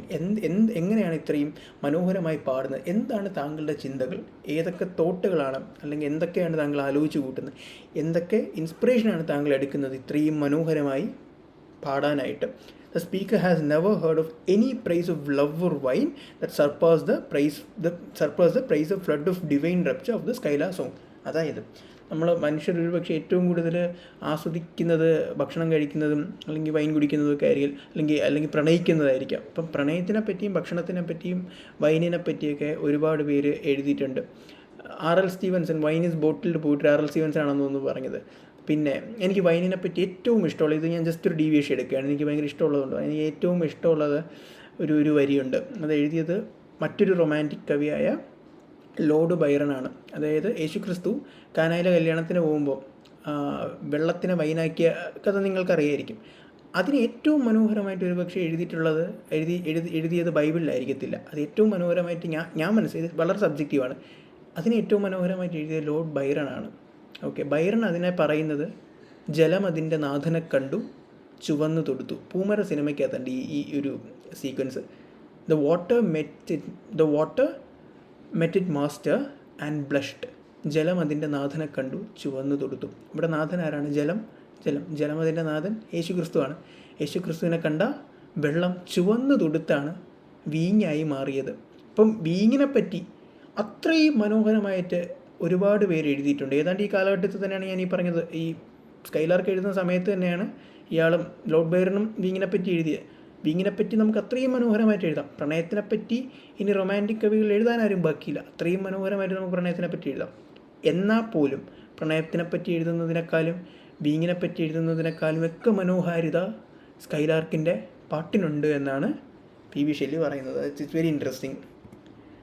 14ാമത്തെ സാൻസിലോട്ട് പോകും. Chorus hymeneal or triumphal chant matched with thine would be all but an empty want, a thing wherein we feel there is something hidden want. അതായത് ഈ കോറസ് ഇവിടെ ഈ കോറസ് ഹൈമീനിയൽ എന്ന് പറയുന്നത് ഒരു വെഡ്ഡിങ് ഹൈമാണ്, ഒരു കല്യാണപ്പാട്ടെന്ന് വേണമെങ്കിൽ പറയാം. ട്രയംഫൽ ചാൻറ്റ് എന്ന് പറയുന്നത് വിക്ടോറിയസ് സോങ്, വിക്ടറി സെലിബ്രേറ്റ് ചെയ്യുന്ന, ജയങ്ങളെ സെലിബ്രേറ്റ് ചെയ്യുന്ന പാട്ട്. ഇതൊക്കെ ആക്ച്വലി ഭയങ്കര ബ്യൂട്ടിഫുൾ ആണ്. പക്ഷേ അതിനേക്കാളൊക്കെ ബെറ്ററാണ് സ്കൈലാർക്കിൻ്റെ പാട്ടെന്നാണ് പറഞ്ഞു വരുന്നത്. Speaker suggest that compared to the skylark song, ഈ പറയുന്ന സ്കൈലാർക്കിൻ്റെ പാട്ടുമായിട്ട് കമ്പയർ ചെയ്യുമ്പം മനുഷ്യൻ എഴുതുന്ന ഈ വെഡ്ഡിങ് സോങ്ങുകളായിരുന്നാലും അല്ലെങ്കിൽ ട്രയംഫൽ ചാൻറ്റ് ആയിരുന്നു, ഇതൊന്നും ഒന്നും അല്ല. എന്തോ അതിന് ലാക്കിംഗ് ആണ്, എന്തോ അതിലൊരു മിസ്സിംഗ് ഉണ്ട്. There is something missing in it. അതാണ് ഈ പറയുന്ന എംപ്റ്റി വോണ്ട് എന്ന് പറയുന്നത്. സംതിങ് ഈസ് ലാക്കിംഗ് ഇൻ മനുഷ്യൻ എഴുതുന്ന പാട്ട്. മനുഷ്യൻ എഴുതുന്നതിൽ എന്തോ പ്രശ്നമുണ്ട്. പക്ഷേ ഏറ്റവും പെർഫെക്റ്റ് ആയിട്ടാണ് സ്കൈലാർക്ക് പാടുന്നത്. ഹിഡൻ വോണ്ട്, ഈ വരിയിൽ ഉപയോഗിക്കുന്ന ഹിഡൻ വോണ്ട് എന്ന് പറഞ്ഞിട്ട് implies something missing in human music when compared to skylark transcendent song. എല്ലാത്തിനും അതീതമായി സഞ്ചരിക്കുന്ന, എല്ലാത്തിനും മുകളിൽ നിൽക്കുന്ന സ്കൈലാർക്കിൻ്റെ പാട്ടിനില്ലാത്ത എന്തോ, സ്കൈലാർക്കിൻ്റെ പാട്ടിൽ ഈ പറഞ്ഞ മനുഷ്യൻ എഴുതുന്ന പാട്ടിൽ ഇല്ലാത്ത എന്തോ ഉണ്ട്. It's so beautiful in that sense. 15ാമത്തെ we are coming to the last പോർഷനിലോട്ട് നമ്മൾ പറയുന്നത്. 15ാമത്തെ സെൻസായിട്ട് വരുമ്പോൾ, what object are the fountains of thy happy strain, what fields of waves of mountains, what shapes of sky of plain, what love of thine own kind, what ignorance of pain. എന്താണ് താങ്കളുടെ ഈ പാട്ടിന്, നേരത്തെ പറഞ്ഞ അതേ തീമാണ് ഇവിടെയും വരുന്നത്, എന്താണ് താങ്കളുടെ ഈ പാട്ടിൻ്റെ ഇൻസ്പിറേഷൻ? എന്താണ് the speaker is seeking to understand the sources and inspiration behind skylark's joyful song. ഇത്രയും സന്തോഷം എവിടെ നിന്നാണ് വരുന്നത്? എന്തൊക്കെ നാച്ചുറൽ എലമെൻറ്റ്സ് ആണ് താങ്കളെ ഇൻഫ്ലുവൻസ് ചെയ്യുന്നത്? അത് ഇപ്പോൾ കാണുന്ന പാടങ്ങളാണോ, ഈ അടിക്കുന്ന അലകളാണോ, അത് ഈ മൗണ്ടെയിൻസ് ആണോ, അതോ ഈ ആകാശത്തിൻ്റെ നിറമാണോ, ആകാശത്തിൻ്റെ ഷേപ്പാണോ, ഈ കാണുന്ന കുന്നിൻചെരിവുകളാണോ, ഈ പറയുന്ന പുൽമേടുകളാണോ? ഇതൊക്കെയാണോ താങ്കളുടെ പാട്ടിൻ്റെ ഇൻസ്പിറേഷൻ? ഞങ്ങൾക്കറിയില്ല. ഇതിനകത്ത് ഏറ്റവും അവസാനം what love of thine own Kine, എന്ത് തരത്തിലുള്ള ഒരു പ്രണയമാണ് താങ്കൾ ഇതിനെ ഇൻസ്പയർ ചെയ്യുന്നത്? ഇതാണ് ഞാൻ മനസ്സിലാക്കുന്നത്. താങ്കൾക്ക് മാത്രം മനസ്സിലാകുന്ന, സ്കൈലാർക്കിന് മാത്രം കോംപ്രിഹെൻഡ് ചെയ്യാൻ പറ്റുന്ന ഏതോ ഒരു തരത്തിലുള്ള ഒരു പ്രണയമാണോ? അത് ഞങ്ങൾക്ക് മനസ്സിലാകില്ല. ഞങ്ങൾ കാരണം കേവലം മനുഷ്യരാണ്. എൻ്റെ ഏറ്റവും അവസാനം എന്നെ ഈ പോവത്തിനകത്ത് ഇത് ഇഷ്ടംപോലെ ലൈനുള്ള ഒരു പോവാണ്, 10-20 സ്റ്റാൻസ് ഉള്ള പോവമാണ്. ഇതിനകത്ത് എനിക്ക് ഏറ്റവും ഇഷ്ടപ്പെട്ടത് ഈ 4 വാക്കുകളാണ്. What ignorance of pain. മനുഷ്യനായി ജനിക്കുന്ന എല്ലാ മനുഷ്യർക്കും ദുഃഖങ്ങളുണ്ടായിരിക്കും. ദുഃഖമില്ലാത്ത ഒരു മനുഷ്യനും ഉണ്ടെന്ന് വ്യക്തിപരമായി ഞാൻ വിശ്വസിക്കുന്നില്ല. ആ ദുഃഖം പലപ്പോഴും നമ്മുടെ ജീവിതത്തിനെ പല രീതിക്ക്, പല ഡിഗ്രിയിൽ, പല അളവുകളിൽ ബാധിക്കാറുമുണ്ട്. പക്ഷേ സ്കൈലാർക്ക് പാടുന്ന കേട്ടാൽ തോന്നും സ്കൈലാർക്കിൻ്റെ ജീവിതത്തിൽ യാതൊരു തരത്തിലുള്ള വിഷമവുമില്ല. വാട്ട് ഇഗ്നറൻസ് ഓഫ് പെയിനിനെപ്പറ്റി ഇല്ലാത്ത അല്ലെങ്കിൽ പെയിനിൻ്റെ അറിവില്ലായ്മയാണോ, പെയിൻ ഇല്ലയോ, ഇനി പെയിൻ ഉണ്ടെങ്കിൽ അത് തിരിച്ചറിയാത്തതാണോ, എന്താണ് താങ്കൾ ഇത്രയും മനോഹരമായി ഇത്രയും സന്തോഷത്തോടെ പാടാൻ അനുവദിക്കുന്നത് എന്നതാണ് ആ പറയുന്നത്. It's very touching actually. 16ാമത്തെ സ്റ്റാൻസിലോട്ട് പോകുമ്പോൾ, with thy clear keen joyance languor cannot be, shadow of annoyance never came near thee, thou's love but never know love's sad satiety. The speaker firmly believes that Skylark's joyous song couldn't be composed by someone, നമ്മൾ നേരത്തെ പറഞ്ഞത്, someone familiar with pain, annoyance, weariness, implying these troubles don't touch the Skylark. വിഷമം തിരിച്ചറിയുന്ന, വിഷമം അറിയാൻ വിഷമം experience ചെയ്തിട്ടുള്ള, അനുഭവിച്ചിട്ടുള്ള, frustration അനുഭവിച്ചിട്ടുള്ള, തളർച്ച അനുഭവിച്ചിട്ടുള്ള, ചെയ്തിട്ടുള്ള, ബുദ്ധിമുട്ടുകൾ ഉണ്ടായിട്ടുള്ള ഒരു മനുഷ്യനും ഇങ്ങനെ ഇത്രയും മനോഹരമായി ഇത്രയും സന്തോഷത്തോടെ എഴുതാൻ പറ്റില്ല. പിന്നെ എങ്ങനെയാണ് സ്കൈലാർക്ക് എഴുതുന്നത്? ഇതൊന്നും ഇല്ലാത്തത് കൊണ്ടാണോ എന്നാണ് കവിയുടെ ചോദിക്കാൻ ശ്രമിക്കുന്നത്. They also sense the bird has known love's beauty but not its sadness or disappointing outcomes. ഇത് പറഞ്ഞു വരുന്നത്, നമ്മളെല്ലാ സ്നേഹത്തിൻ്റെ അവസാനം അല്ലെങ്കിൽ സ്നേഹത്തിൻ്റെ ഏതെങ്കിലും ഒരു പോയിന്റിൽ, അത് it's very human I guess, സ്നേഹത്തിൻ്റെ ഏതെങ്കിലും ഒരു പോയിന്റിൽ കലഹമുണ്ടാവും ഇല്ലേ? പ്രണയത്തിൻ്റെ ഏതെങ്കിലും ഒരു പോയിന്റിൽ തീർച്ചയായിട്ടും കലഹമുണ്ടാവും. അപ്പം ഇവിടെ ചോദിക്കുന്നത്, they also sense the bird has പ്രണയത്തിൻ്റെ ഏറ്റവും മനോഹരമായ തലങ്ങൾ മാത്രമേ സ്കൈലാർക്ക് അറിഞ്ഞിട്ടുള്ളൂ. അതിൻ്റെ ഏറ്റവും അല്ലെങ്കിൽ അതിൻ്റെ വിഷമം എന്നൊരു ഡയമെൻഷനിലേക്ക് സ്കൈലാർക്ക് പോയിട്ടില്ല. സ്കൈലാർക്ക് അത് അറിഞ്ഞിട്ടില്ല. അതറിയാത്തത് ഒരു പക്ഷേ സ്കൈലാർക്കിൻ്റെ സ്വഭാവം അത് അങ്ങനെ ആയിരിക്കാം, വി ഡോണ്ട് നോ. അപ്പം അതുകൊണ്ടാണോ ഇത്രയും മനോഹരമായി പാടുന്നതെന്നാണ് കവി 16ാമത്തെ സ്റ്റാൻസിൽ ചോദിക്കുന്നത്. അങ്ങനെ പറഞ്ഞുകൊണ്ട് 17ാമത്തെ സ്റ്റാൻസിലോട്ട് പോകുമ്പോൾ, waking or asleep, thou of death must deem things more deep and true than we mortals dream. Oh, how could thy notes flow in such a crystal stream? ഇവിടെ ഈ സ്റ്റാൻസയിൽ സ്കൈലാർക്കിൻ്റെ അത്രയും പ്രൊഫൗണ്ടായിട്ടുള്ള, അത്രയും ബുദ്ധിയിലൂന്നിക്കൊണ്ടുള്ള, അത്രയും വിവേകപരമായിട്ടുള്ള ഒരു പേഴ്സ്പെക്റ്റീവിനെ കവി ബഹുമാനിക്കുകയും അപ്രിഷ്യേറ്റ് ചെയ്യുകയാണ് ചെയ്യുന്നത്. സ്കൈലാർക്കിന് മരണത്തെപ്പറ്റി മനുഷ്യനുള്ളതിനേക്കാളും അറിവുണ്ട് എന്നാണ് കവി ഇവിടെ പറയുന്നത്. Skylark comprehends death, though of death must deem things more true and deep. ഇത് ഞാൻ മനസ്സിലാക്കുന്നതാണ്. മരണത്തിനെപ്പറ്റി സ്കൈലാർക്കിന് മനുഷ്യൻ അറിയുന്നതിനും അപ്പുറം ആഴത്തിൽ അതിൻ്റെ സത്യത്തിനെ അറിയാൻ പറ്റും, മനുഷ്യന് മനസ്സിലാക്കുന്നതിനേക്കാളും അപ്പുറം. അതുകൊണ്ടാണോ ഇത്രയും ക്ലാരിറ്റിയോടെ സ്കൈലാർക്ക് പാടുന്നതെന്നാണ് ചോദിക്കുന്നത്. ഇതിൻ്റെ അർത്ഥം എന്തായിരിക്കും? ഞാൻ ഇങ്ങനെ ഇരുന്ന് ആലോചിച്ചപ്പോൾ എനിക്ക് തോന്നിയൊരു കാര്യമാണ്. അതായത്, നമ്മൾ നേരത്തെ പറഞ്ഞു വിഷമം അറിയാത്ത ആളാണ് സ്കൈലാർക്ക്. മനുഷ്യന് വിഷമം അറിയാം, എല്ലാ മനുഷ്യരുടെയും. താനറ്റോഫോബിയ എന്ന് പറയും. എനിക്ക് ഭയങ്കരമായിട്ട് താനറ്റോഫോബിയ ഉണ്ട്. നിങ്ങൾക്ക് എങ്ങനെയാണ്? എനിക്ക് താനറ്റോഫോബിയ എന്ന് പറയാൻ മരണഭയം. അപ്പം താനറ്റോഫോബിക്കായിട്ടുള്ള, പൊതുവേ താനറ്റോഫോബിക്കായിരിക്കും മനുഷ്യർ. താനറ്റോഫോബിയ, താനോസ്, അവെഞ്ചേഴ്സിൻ്റെ താനോസ് അറിയത്തില്ലേ? താനോസ് എന്ന് പറയുന്നത് മരണത്തിൻ്റെ ദൈവനെന്തോ ആണ്, എനിക്കത് കറക്റ്റ് അറിയില്ല, ജസ്റ്റ് വെരിഫൈ.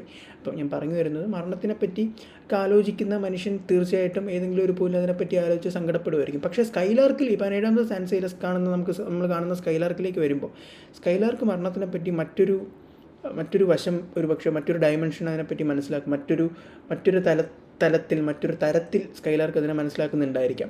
അതുകൊണ്ടായിരിക്കാം സ്കൈലാർക്ക് ഇത്രയും ക്ലാരിറ്റിയോടെ ഇത്രയും സന്തോഷമായിട്ട് ജീവിക്കുന്നതെന്നാണ് ഞാൻ മനസ്സിലാക്കുന്നത്. At least this is what I want to understand from this, right? I don't know if this is what P.B. Shelley intended and wanted the readers to understand, but this is what I want to understand from this. 18ാമത്തെ സ്റ്റാൻസിലോട്ട് പോകുമ്പോൾ, we look before and after and pine for what is not.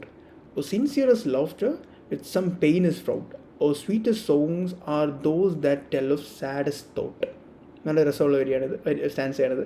Speaker ഇവിടെ പറയുന്നത്, കവി ഇവിടെ പറയുന്നത്, മനുഷ്യരെപ്പോഴും, അത് എൻ്റെ കാര്യത്തിലാണ്, നമ്മളെപ്പോഴും ഭൂതകാലത്തിലും ഭാവിയിലും ആയിരിക്കും ജീവിക്കുന്നത്. We live in past, we live in future, we don't live in present. We don't live ഒരു മൊമെൻറ്റിൽ ജീവിക്കണം എന്ന് നമ്മൾ പറയില്ല. അത് പൊതുവെ ആരും ചെയ്യാറില്ല, ഞാൻ ചെയ്യാറില്ല. ഞാൻ എപ്പോഴും ഇന്നലെ കഴിഞ്ഞു പോയ കാര്യം, ഇന്നലെ ഞാൻ അങ്ങനെ ചെയ്തില്ല, അല്ലെങ്കിൽ ഇന്നലെ അങ്ങനെ ചെയ്തിരുന്നെങ്കിൽ നന്നാവില്ല, നാളെ ഇനിയിപ്പോൾ എന്ത് ചെയ്യും, അല്ലെങ്കിൽ അങ്ങനെ ആയാൽ എന്ത് ചെയ്യും, അങ്ങനെ ആലോചിച്ചുകൊണ്ടിരിക്കുക. നമ്മൾ ഇന്ന് എന്താണെന്നത് ജീവിക്കാൻ മറന്നു നമ്മൾ മനുഷ്യർ ബേസിക്കലി. ഞാനത് ആലോചിക്കും, ഞാൻ എന്താണ് ഞാൻ ജീവിക്കാൻ മറക്കുകയാണോ, I don't live in the moment. അപ്പം മനുഷ്യർ ഷെല്ലിയുടെ ഒരു കാഴ്ചപ്പാടിൽ മനുഷ്യർ പൊതുവേ അങ്ങനെയാണ്. Even in moments of genuine laughter, there is often an underlying element of pain or sadness. നമ്മൾ ഏറ്റവും സന്തോഷമായിട്ട് ചിരിക്കുന്ന ആ ഒരു നിമിഷത്തിൽ പോലും എവിടെയോ ഒരു ദുഃഖത്തിൻ്റെ ഒരു നിഴൽ അവിടെ ഉണ്ട്. നമ്മൾ ഇന്നലെ ചെയ്ത കാര്യത്തിനെ പറ്റി ആലോചിച്ച്, അല്ലെങ്കിൽ നാളെ എന്താകും എന്നതിനെപ്പറ്റി ആലോചിച്ചൊക്കെ സാധാരണ മനുഷ്യർ അങ്ങനെ we can blame them, because it takes immense that level of privilege to live in the moment. ഈ നിമിഷത്തിൽ ജീവിക്കാൻ അത്രയും പ്രിവിലേജ് ഉള്ള മനുഷ്യനെ പറ്റും. അത് എങ്ങനെയാണെന്ന് എനിക്കറിയില്ല, സാമ്പത്തികമായിട്ടോ അല്ലെങ്കിൽ മറ്റെന്തെങ്കിലും ഭദ്രതയുടെ പുറത്തോ അത്രയും ഭദ്രതയുള്ളൊരു, അത്രയും പ്രിവിലേജ് ഉള്ളൊരു മനുഷ്യനെ അത് പറ്റത്തുള്ളൂ. സോ ഞാൻ സ്കൈലാർക്കിൻ്റെ ഈ ഒരു ഫീച്ചറിനോട് ഞാൻ യോജിക്കുന്നില്ല. സ്കൈലാർക്ക് എന്നോട് ക്ഷമിക്കും, അല്ലെങ്കിൽ ഷെല്ലി എന്നോട് ക്ഷമിക്കും. Okay, even in moments of genuine laughter, there is often an underlying element of pain or sadness.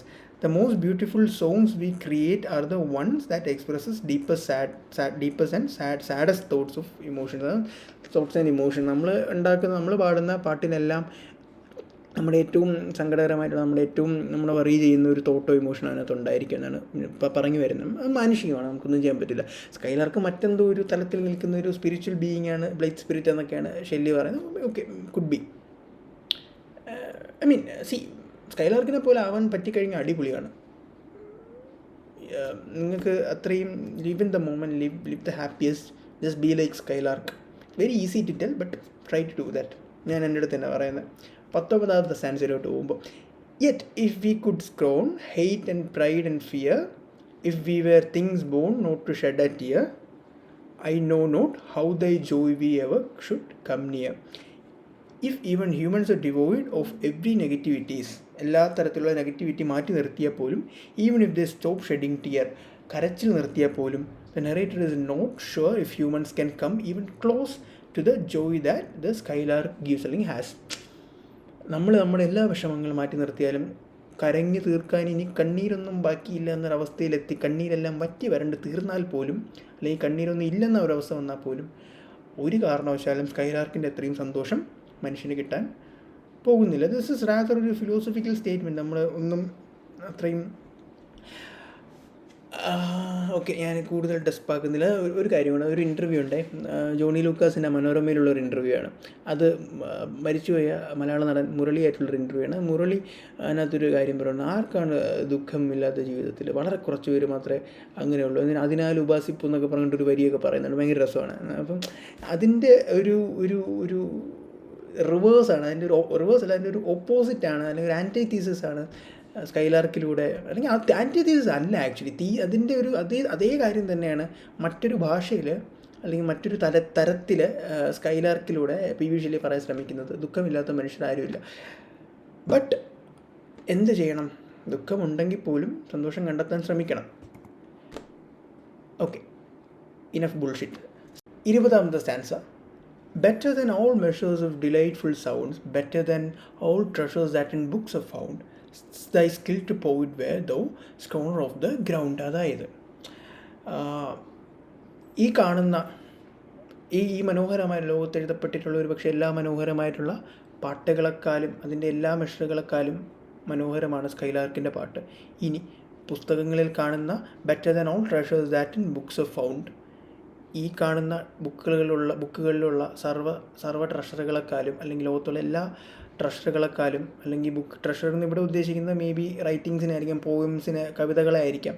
Better than all treasures that in books of found, താങ്കൾ സ്കൈലാർക്ക് എന്ന കവി എഴുതുന്ന, അല്ലെങ്കിൽ സ്കൈലാർക്ക് എന്ന കവി പാടുന്ന പാട്ടുകൾ അതിനേക്കാളുമൊക്കെ മനോഹരമാണ്. സെയിം കാര്യം, ഒരു 5-6 സ്റ്റാൻസ കൊണ്ട് കവി ഏതാണ്ട് ഒരേ കാര്യം തന്നെയാണ് പല രീതിയിൽ പറയുന്നത്. ഓക്കെ, നമ്മൾ ഏതാണ്ട് തീരാറായി, ഇതിൻ്റെ അവസാനമാവാറായി. Stanza 21. Teach me half the gladness that thy brain must know, such harmonious madness. ഇത് ഭയങ്കര രസമാണ്. Teach me half the gladness that thy brain must know, such harmonious madness from my lips would flow, the world should listen then as I am listening now. The speaker wishes to have at least half the gladness.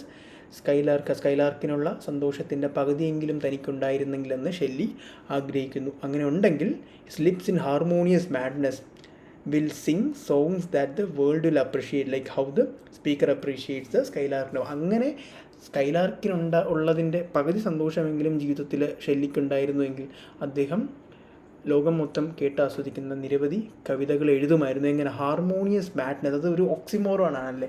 Harmonious എന്ന് പറഞ്ഞു കഴിഞ്ഞാൽ അത്രയും താളങ്ങൾ ഏകോപിപ്പിച്ചുകൊണ്ടുള്ള ഒരു ഇതാണ് harmonious എന്ന് പറയുന്നത്. Madness എന്ന് പറഞ്ഞു കഴിഞ്ഞാൽ അതിനൊരു ഓർഡർ ഇല്ലാത്തൊരവസ്ഥയാണ്. ഓർഡറിൽ ഒന്ന് ഓർഡർ ഉണ്ട്, ഒന്ന് ഓർഡർ ഇല്ല. അത് it's very beautiful. Harmonious madness,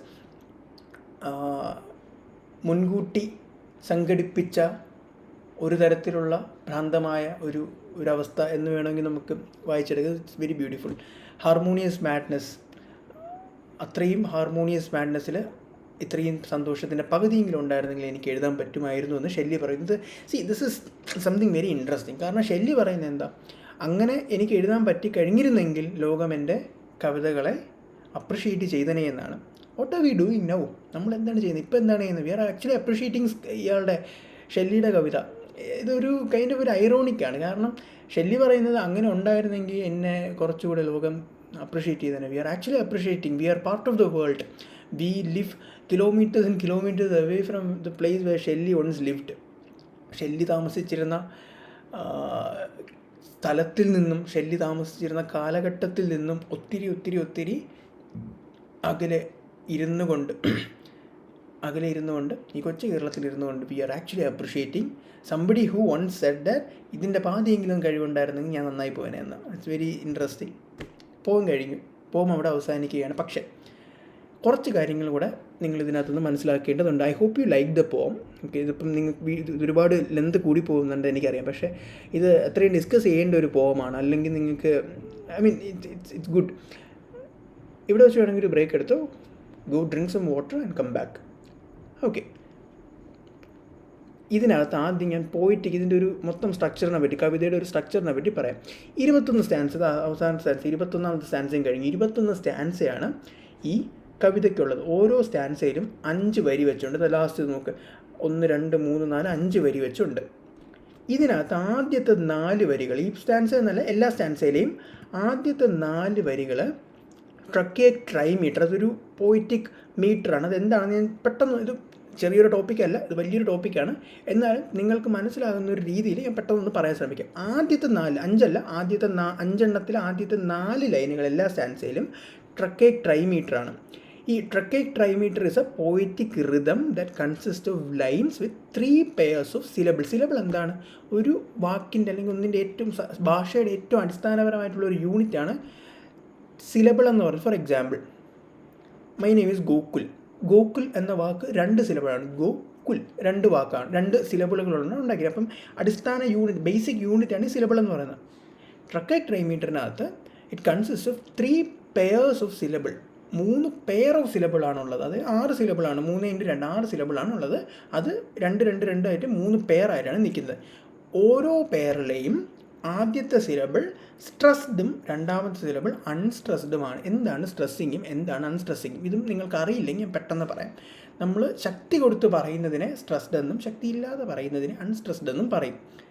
അവസാനത്തെ എക്സാമ്പിൾ വരുമ്പോൾ മനസ്സിലാവും.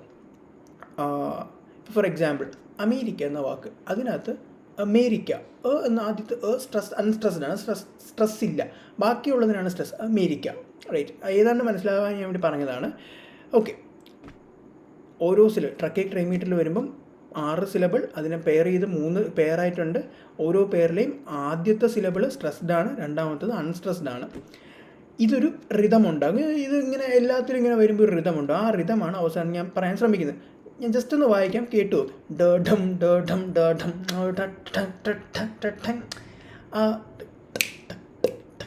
ആ ഒരു ഇതുണ്ടല്ലോ, ആ ഒരു സാധനം കിട്ടണമെങ്കിൽ ഈ റിതം ഉപയോഗിക്കണം. Teach me half the gladness, ആ ഒരു താളം പോകുന്നുണ്ട്. ആ താളം ഈ ഒരു ട്രൈമീറ്ററാണ് ഉണ്ടായി. ഇപ്പോൾ ഇത് ആദ്യത്തെ 4 വരിയുടെ കാര്യമായുള്ളൂ. ഓരോ സ്റ്റാൻസയുടെയും ഏറ്റവും അവസാനത്തെ ലൈൻ, ഫോർ എക്സാമ്പിൾ 21ാമത്തെ സ്റ്റാൻസയിലാണെങ്കിൽ ഏറ്റവും last line, the world should listen then as I am listening now. ഇത് നോക്കിക്കഴിഞ്ഞാൽ തന്നെ മനസ്സിലാവും, ആദ്യത്തെ 4 വരികളെപ്പോലെയല്ല, കുറച്ചുകൂടെ നീളമുള്ള വരിയാണ്. അതെന്താണെന്ന് ഞാൻ പറയാം. The 5th line is written in iambic hexameter അല്ലെങ്കിൽ അലക്സാൻഡ്രിയൻ. അയാംബിക് ഹെക്സാമീറ്ററിന് അലക്സാൻഡ്രിയൻ എന്ന് നമ്മൾ പറയും.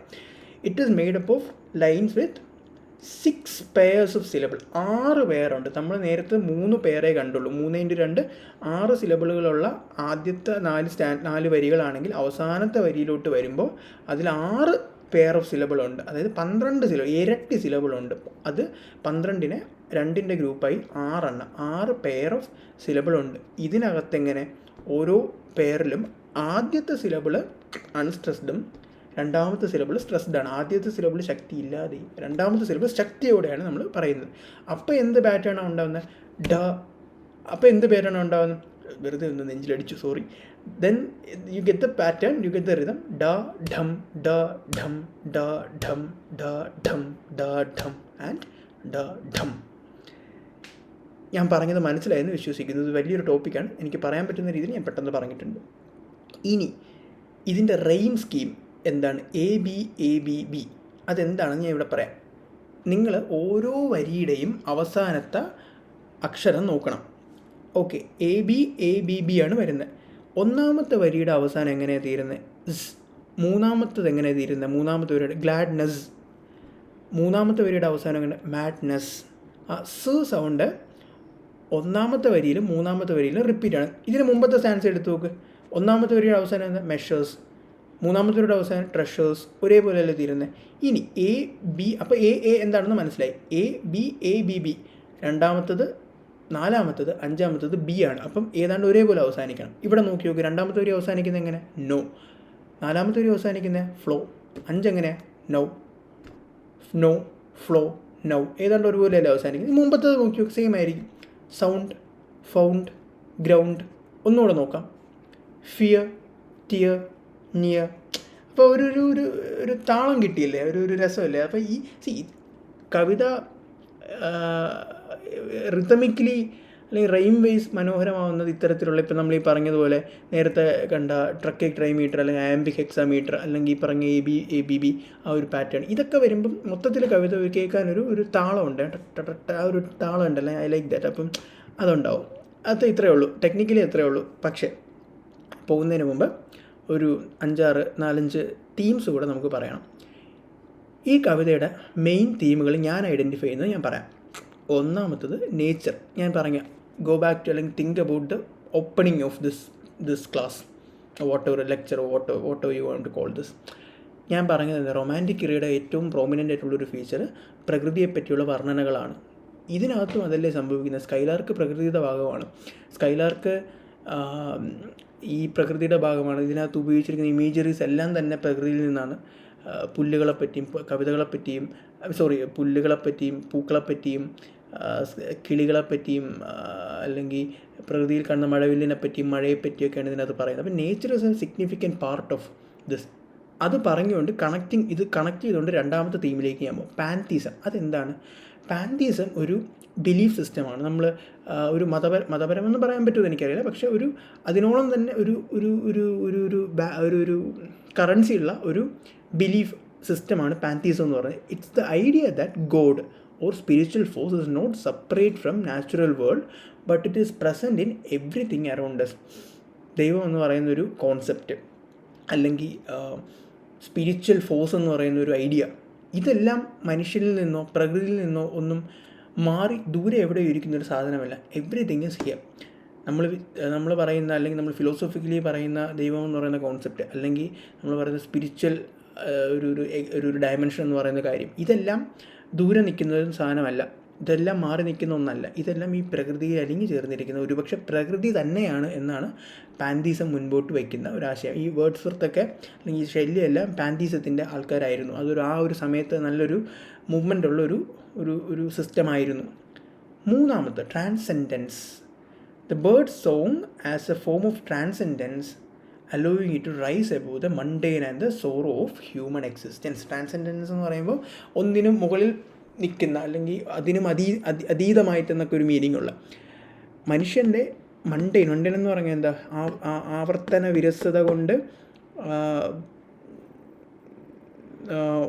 മൊണോട്ടോണസായ വൈവിധ്യമില്ലാത്ത ഡൈവേഴ്സിറ്റി ഇല്ലാത്ത നിരന്തരം ഒരേ കാര്യം തന്നെ ചെയ്തുകൊണ്ടുണ്ടാകുമ്പോൾ ഉണ്ടാകുന്ന വിരസതയുള്ള മനുഷ്യൻ്റെ ലൈഫിനൊക്കെ അപ്പുറം നിൽക്കുന്നതാണ്, അതിനെല്ലാം വിപരീതമായി അതിനൊക്കെ മുകളിൽ നിൽക്കുന്നതാണ് സ്കൈലാർക്കിൻ്റെ സംഗീതവും സ്കൈലാർക്കും. മനുഷ്യൻ്റെ വിഷമങ്ങൾക്കെല്ലാം മുകളിൽ നിൽക്കുന്നതാണ് സ്കൈലാർക്കിൻ്റെ സന്തോഷം. മൂന്നാമത്തെ theme artistic creativity. Artistic creativity. Shelley draws a connection between skylark song and the poets on creative process. ഞാൻ ഈ പോം അവസാനിക്കുന്ന ഒരു സമയത്ത് ഞാൻ പറഞ്ഞില്ലേ, കവി വിചാരിക്കുന്നത് എന്താ, ഈ സ്കൈലാർക്കിൻ്റെ പകുതി സന്തോഷമെങ്കിലും എനിക്ക് ജീവിതത്തിലുണ്ടായിരുന്നെങ്കിൽ ഞാൻ മനോഹരമായിട്ടുള്ള കവിതകൾ എഴുതുകയും ലോകം അത് അപ്രിഷ്യേറ്റ് ചെയ്യുകയും ഒക്കെ ചെയ്യുമെന്നാണ് പറയുന്നത്. പക്ഷേ ഇവിടെ സ്കൈലാർക്ക് ആക്ച്വലി കവി തന്നെയാണ്. ഇല്ല, അങ്ങനെ നിങ്ങളൊന്ന് ആലോചിച്ച് നോക്കി. ഈ സ്കൈലാർക്ക് എന്ന് പറയുന്ന ഒരു പക്ഷി കവി ആണ്, എഴുത്തുകാരൻ തന്നെയാണ്, എഴുത്തുകാരികൾ തന്നെയാണ്, എഴുത്തുകാരന്മാർ തന്നെയാണ്.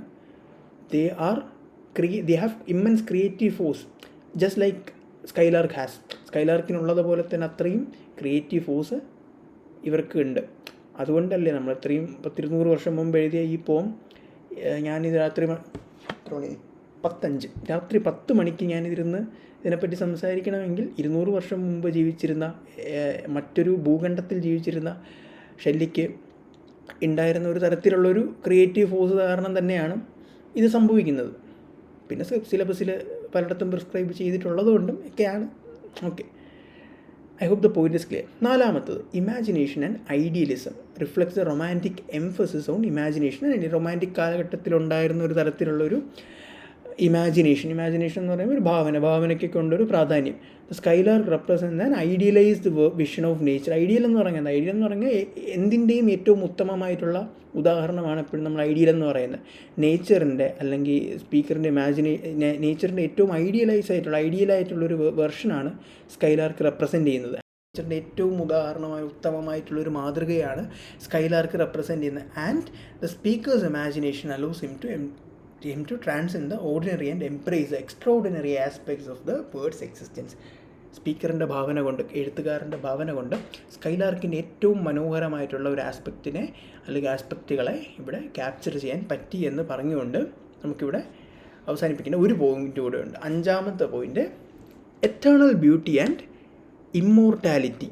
The poem suggests that Skylark's song is eternal and will be remembered forever. The theme connects with the idea of achieving a form of immortality through art and creativity. ഇത് ഭയങ്കര ഇൻട്രസ്റ്റിംഗ് ആണ്. കാരണം ഇവിടെ സ്കൈലാർക്കിൻ്റെ സംഗീതം എറ്റേണൽ, അനശ്വരമാണ്, നശിക്കാത്തതാണ്, എല്ലാ കാലവും ഈ ഭൂമിയിൽ ഉണ്ടാകുന്ന ഒന്നാണെന്ന് പറയുന്നത്. എല്ലാ കാലവും എല്ലാ മനുഷ്യരും ഓർത്തിരിക്കും. ഏത്? സ്കൈലാർക്കിൻ്റെ പാട്ട്. പക്ഷേ ആക്ച്വലി സ്കൈലാർക്കിൻ്റെ പാട്ട് ഇമ്മോർട്ടാലിറ്റി കൈവരിക്കുന്നതിലൂടെ ആർക്കാണ് ഇവിടെ ഇമ്മോർട്ടാലിറ്റി കിട്ടുന്നത്? ഇത് എന്തിനാ ഷേക്സ്പിയറിൻ്റെ സോണത്തിൽ വരെ പറയുന്നുണ്ട്, ഈ കവിത കൊണ്ട് ഞാൻ നിന്നെ അനശ്വരനാക്കും അല്ല അനശ്വരയാക്കും എന്ന് സോണത്തിൽ ഷേക്സ്പിയർ പറയുന്നുണ്ട്. അതേ രീതി തന്നെയാണ് ഇവിടെയും വരുന്നത്. ഈ കവിത കൊണ്ട് സ്കൈലാർക്കിനെ പറ്റി എഴുതിയ ഈ കവിത കൊണ്ട് ആക്ച്വലി ആരാണ് ഇവിടെ അനശ്വരനായത്? പി ബി ഷെല്ലി തന്നെയാണ്. പി ബി ഷെല്ലിയുടെ ക്രിയേറ്റീവ് പൊട്ടൻഷ്യൽ തന്നെയാണ്, അല്ലെങ്കിൽ പി ബി ഷെല്ലിയുടെ കവിതയിലൂടെ പി ബി ഷെല്ലി തന്നെയാണ് കാലാതിവൃത്തിയായത്, അനശ്വരനായത്, എല്ലാ കാലവും മനുഷ്യർ ഓർത്തിരിക്കുന്ന ഒരാളായത്. അതിന് പോസിബിളാകുന്നത് ഈ കവിതയിലൂടെയാണ് എന്നത് മാത്രം. അപ്പം അത്രയും പറഞ്ഞുകൊണ്ട് പെട്ടെന്ന് ഞാൻ എന്തൊക്കെ പറഞ്ഞു എന്ന് ഞാനൊന്ന് പറയാം. നമ്മൾ ആദ്യം പി ബി ഷെല്ലിയെ പറ്റി സംസാരിച്ചു. അദ്ദേഹം ആരാണ്, അദ്ദേഹത്തിൻ്റെ ഏജ് എന്താ, അദ്ദേഹം ഏത് കാലഘട്ടത്തിലാണ്, റൊമാൻറ്റിക് ഏജിലാണ് എഴുതിയതെന്ന് പറഞ്ഞു.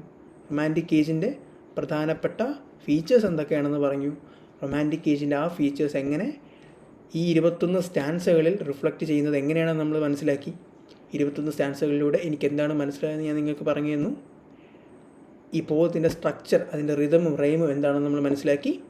അവസാനം നമ്മൾ തീംസും മറ്റ് ഇമ്പോർട്ടൻ്റ് ആയിട്ടുള്ള പോയിൻറ്റ്സിനെ പറ്റിയും സംസാരിച്ചു. അപ്പോൾ അത്രയേ ഉള്ളൂ. സ്കൈലാർക്ക് ഇവിടെ അവസാനിക്കുന്നു. ഇത് ഭയങ്കര മനോഹരമായിട്ടുള്ളൊരു പോമാണ്. അപ്പോൾ നിങ്ങൾ I hope you enjoyed the session. Now, if you have any doubts, please feel free to ping me, comment ആയിട്ടിടാം. പിന്നെ എനിക്കിത് വീണ്ടും ശീലമായിട്ടില്ല. നിങ്ങൾക്ക് ഇതുപോലെ വീഡിയോ ഇനി ഞാൻ ചെയ്യുന്നുണ്ടായിരിക്കും. അപ്പോൾ തീർച്ചയായിട്ടും നിങ്ങളിത് വീഡിയോ ലൈക്ക് ചെയ്യുക.